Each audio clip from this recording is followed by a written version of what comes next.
把窮人的感激當成賺取點閱率的道具，這就是所謂的貧窮色情。那為什麼吉米出了這筆錢，大家會覺得不舒服？其實讓我們不舒服的點在於那種極致的娛樂化。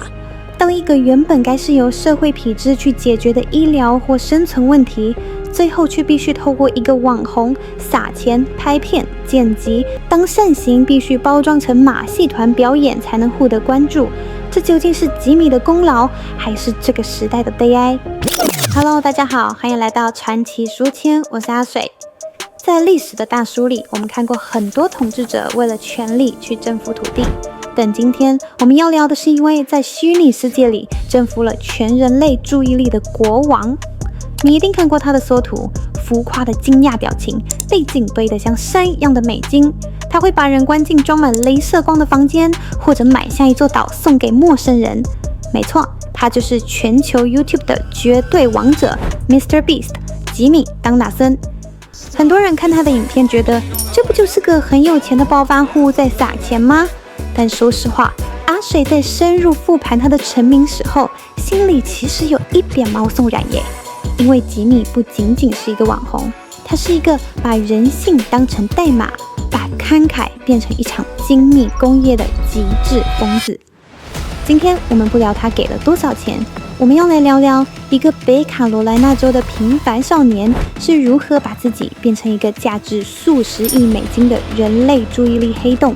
而這種撒錢式慈善究竟是世界的救贖，還是另一種形式的數位阿片？大家可能以為吉米是一夜成名的，其實完全不是。在他成名前，他曾經連續幾年每一天花10到15個小時只做一件事，就是跟一群朋友在視訊電話裡一幀一幀的拆解什麼樣的縮圖會讓人想點，什麼樣的開場會讓點閱率飆1%。這真的很扯齁，阿水覺得這已經不是在經營頻道了，這簡直是在修行誒。吉米曾經說過，他腦袋裡除了 YouTube 什麼都沒有，他沒有休假，沒有真正的社交，甚至在睡夢中都在想着演算法。他最出名的第一支爆紅影片是他在鏡頭前連續做了40個小時，從1數到1萬。為什麼要這樣做？因為他知道這種人類忍耐極限的荒謬感，就是演算法最愛的飼料。他用自虐式的方式，強行撬開了流量的大門。10,000. Oh, that's a lot cooler. 他對數據的偏執，讓他把自己變成了一個最懂人性的捕獵者。他知道你幾秒鐘後會想滑掉，所以他在那個點精準地安排一個爆炸或尖叫。Wait, what?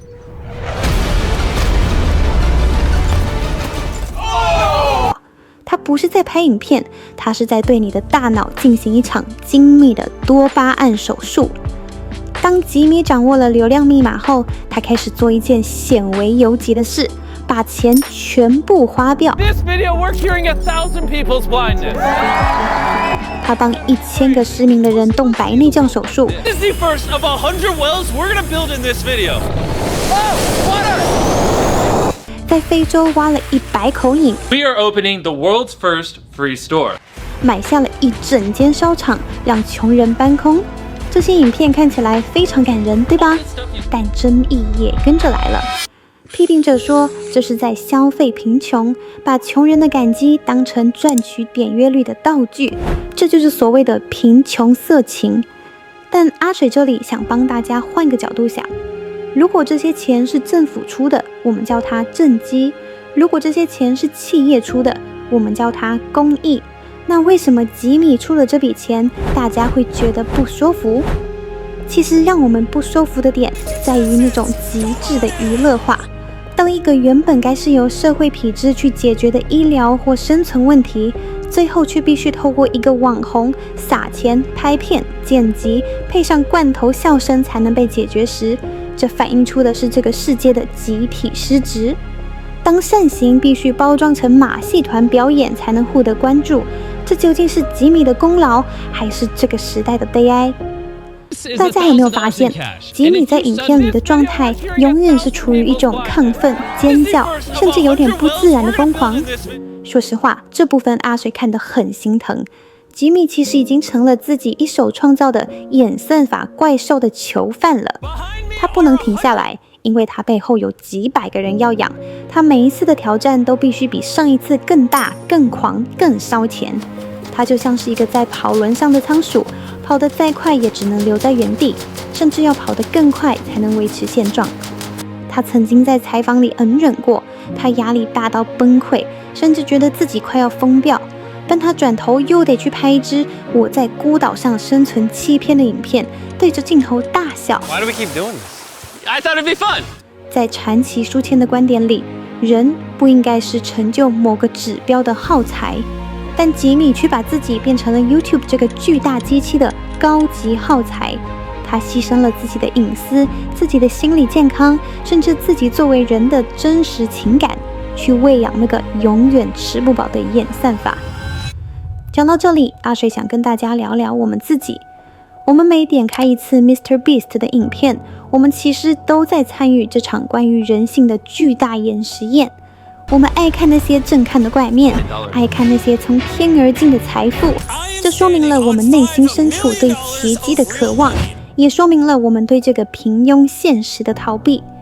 吉米是一個天才，他看穿了我們的慾望，並把它變成了一門價值連城的生意。我們不能否認，他確實幫到了很多人。那些動了手術、喝到乾淨水的人，他們的感激是真的。但在感激之餘，我們也得保持一點清醒。如果我們習慣了慈善必須帶有娛樂性，那以後那些安靜的、不具備流量價值的痛苦，是不是就會被這個世界徹底遺忘呢？吉米當納森把最貴的一份禮物，也就是過平凡生活的權利，交給了熒幕前的我們。今天的傳奇書籤就翻到這一頁。你覺得 MrBeast 是一個救世主，還是演算法下的犧牲品呢？歡迎在下面留言跟我討論。我是阿水，傳奇書籤，我們下一頁再見。